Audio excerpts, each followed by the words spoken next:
नमस्कार दोस्तों। बीजेपी सरकार ने वक्फ बोर्ड के संशोधन को लेकर संसद में एक बिल लाई थी। उसी बिल का बहुत विरोध हुआ और विरोध झेलने के बाद मोदी सरकार ने उस बिल को जेपीसी को सौंप दिया और जेपीसी की लगातार 2 बार बैठक हो चुकी है।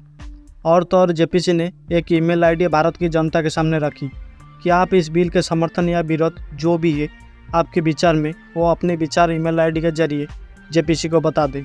और उसके बाद क्या हुआ, all India Muslim personal law board ने मुसलमानों से एक अपील की कि आप लोग इस क्यूआर कोड को स्कैन कीजिए और इस बिल का विरोध दर्ज कीजिए।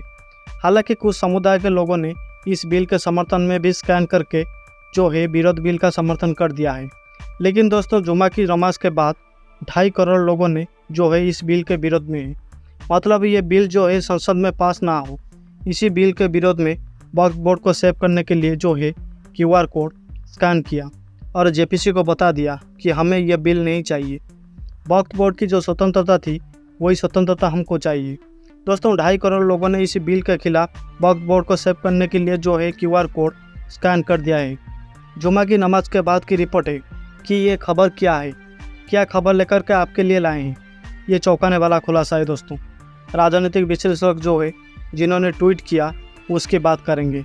और जो खबर टीवी मीडिया में भी लगातार चल रही है, खबर यह है कि ये वक्फ बोर्ड बिल की ज़रूरत क्यों पड़ी मोदी सरकार को, अचानक ये बिल क्यों ले आई। तो इस पर भी आरोप ये लग रहे हैं कि अंबानी का जो महल है मुंबई में वो बना हुआ है, जो महल एंटीलिया में बना हुआ है, वक्फ बोर्ड ने उस पर दावा कर चुका है। वक्फ बोर्ड पहले भी जो पुरानी खबर जो भी है वो भी बताएंगे, नई खबर क्या वो भी बताएंगे। दोस्तों, टीवी मीडिया में जो भी कुछ चलाया जा रहा था और अब तक जो भी मामला जो है कोर्ट में है और उस वेंटिलेटर में जो है उसके खिलाफ मामला है, मतलब अंबानी का जो घर है वक्फ बोर्ड ने उस पर दावा कर दिया था और उसके बाद ये बिल आ गया। और इस बिल में क्या विरोध था, मेन विरोध क्या था, ये तो अभी मामला निकल के आया है कि अंबानी का घर जितना जो स्कैन हो रहा है, सेव हो रहा है, आप समझिए कि अंबानी के जो घर है एक एक ईंट जो है वो निकाल लिया जा रहा है। मतलब सीधा हमला अंबानी के घर के है। वक्फ बोर्ड जो है वो दावा कर चुका है। इसमें आपत्ति क्या थी? आपत्ति ये थी दोस्तों कि इसमें हिंदू समुदाय जो है उनका होना, इस पर मुस्लिम संगठन ने आपत्ति की थी कि मतलब हमारा वक्फ बोर्ड के मामले में हिंदू समुदाय क्या करेगा।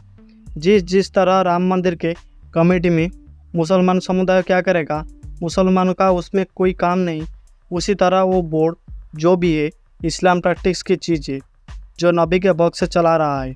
अल्लाह के नाम पर दान करने की चीज़ें तो उस पर हिंदू समुदाय क्या करेगा और उसमें जो है कलेक्टर डीएम एसपी क्या करेंगे। ये तो दोस्तों आंतरिक मुसलमानों का मामला है, मुसलमान की ज़मीन की मामला है। जो मुसलमान दान पत्र करते हैं उनका मामला, इसमें सरकार क्या करेगी।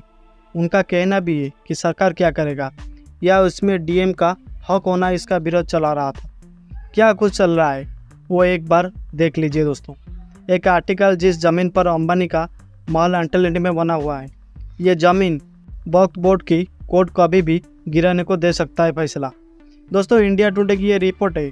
दूसरा देखिए आपकी नव भारत टाइम को ये वो क्या कहता है कि गैरकानूनी ढंग से ज़मीन खरीद कर बनाया गया अंबानी का घर, वो वक्फ बोर्ड ने वापस मांगी ज़मीन। तीसरा देखिए, एक बोर्ड की ज़मीन पर बने इस महल को बचाने के लिए बिल ला रहा है मोदी। दोस्तों, संजय सिंह का तो कहना है कि ये जो बना हुआ है अंबानी का महल, उसको बचाने के लिए जो ये बिल ला रहा है, और मामला क्या है उस पर चले आते हैं। जो लोग कह रहे हैं, लोग जो जर्नलिस्ट है वो ट्वीट करके कह रहे हैं। देखिए दोस्तों, एक बार ट्वीट, अंबानी का महल एंटीलिया में बचाने के लिए मोदी वक्फ बोर्ड कानून ला रहे हैं। जिस ज़मीन पर अंबानी का महल एंटीलिया बना है वो ज़मीन वक्फ बोर्ड की है, जिस पर अनाथालय बनने पर अंबानी ने धोखा से ज़मीन हथिया ली। हाई कोर्ट ने भी माना है कि अंबानी की ज़मीन खरीदने में वक्फ बोर्ड की 322 का उल्लंघन है और कोर्ट कभी भी एंटीलिया को गिराने का फैसला दे सकती है।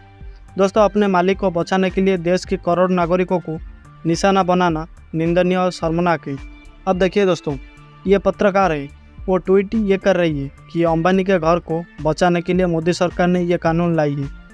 विपक्ष तो कई आरोप लगा रहे हैं, जिस आरोप के तहत अयोध्या की ज़मीन जो सेना की ज़मीन थी उसको जो है बेचकर अडानी को दे दिया गया।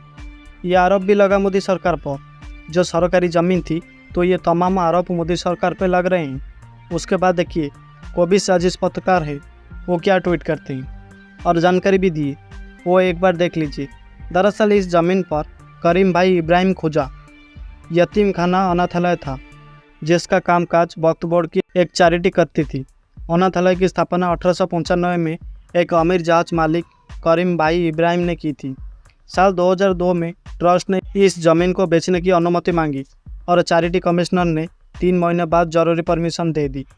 द न्यू इंडियन एक्सप्रेस की एक रिपोर्ट के मुताबिक चैरिटी ने वंचित खोजा बच्चों की शिक्षा के लिए आवंटित इस जमीन को जुलाई 2002 में मुकेश अंबानी की एंटेलिया कमर्शियल प्राइवेट लिमिटेड को $2.5 मिलियन से बेच दिया था, जबकि उस वक्त ज़मीन की कीमत वैल्यू 1.5 मिलियन थी। नवंबर 2010 में एंटेलिया में गृह प्रवेश समारोह हुआ था, लेकिन दुर्भाग्य के डर से अंबानी परिवार इसमें तुरंत शिफ्ट नहीं हुआ। उससे पहले जून 2011 में करीब 5050 पंडितों ने एंटेलिया में पूजा की और वास्तु दोष का निवारण भी किया। इसके बाद दिसंबर 2011 में अंबानी परिवार एंटेलिया में शिफ्ट हुआ। हाई कोर्ट ने भी माना कि अंबानी ने ज़मीन खरीद में वक्फ बोर्ड की धारा 322 का उल्लंघन किया है। मतलब ज़मीन जो है वो वक्फ की है, गैर गलत तरीके से जो है बेचा गया है और 322 की धारा का उल्लंघन किया गया है। ज़मीन को खरीदने में और अंबानी के जब गृह प्रवेश किए थे तो उसमें भी उन्होंने कोर्ट के कई फैसलों का इंतज़ार किया। तो कई मामला ऐसे हुए जो अभी भी जो है वो वहाँ पे आरोप लगते हैं कि गलत तरीके से इसको बेचा गया है, वह अंतिम खाना था। तो इसको लेकर के भी तमाम आरोप जो है मोदी सरकार पर लग रहे हैं कि पारिवारिक जो मित्र है अंबानी, उनके घर को बचाने के लिए इस तरह का बिल लाया गया है। हालांकि 2.5 करोड़ लोगों ने इस बिल के खिलाफ वक्फ बोर्ड को बचाने के लिए जो है वो QR कोड को स्कैन कर दिया गया है। तो कुल मिलाकर के ये खबर थी जिसे लोग जो है हर जगह चला रहे हैं कि अंबानी का घर जो है वो मोदी सरकार बचा रही है। दूसरी बात दोस्तों, राजनीति का गजब का अमृतकाल आ गया है कि DM के कलेक्टर ऑफिस ने राहुल गांधी को पप्पू कहने वाली पोस्ट को लेकर क्या सफाई दी है। नोएडा के कलेक्टर साहब क्या कहते हैं, पूरा वीडियो में विश्लेषण करेंगे। पहले आपको पूरा मामला बताते हैं दोस्तों कि कांग्रेस के नेता सुप्रिया स्नेत ने एक पोस्ट करती है और लिखती है कि इतिहास बदला नहीं जाता है, इतिहास रचा जाता है। नरेंद्र मोदी को इतिहास कैसे याद रखेगा ये तो वो जानते हैं और इसीलिए परेशान है। सुप्रिया स्नेत एक वीडियो पोस्ट करती है और उसके बाद जवाब में DM GB नगर यानी DM नोएडा की तरफ से एक जवाब दिया जाता है, अरे तुम अपनी और अपने पप्पू के बारे में सोचो।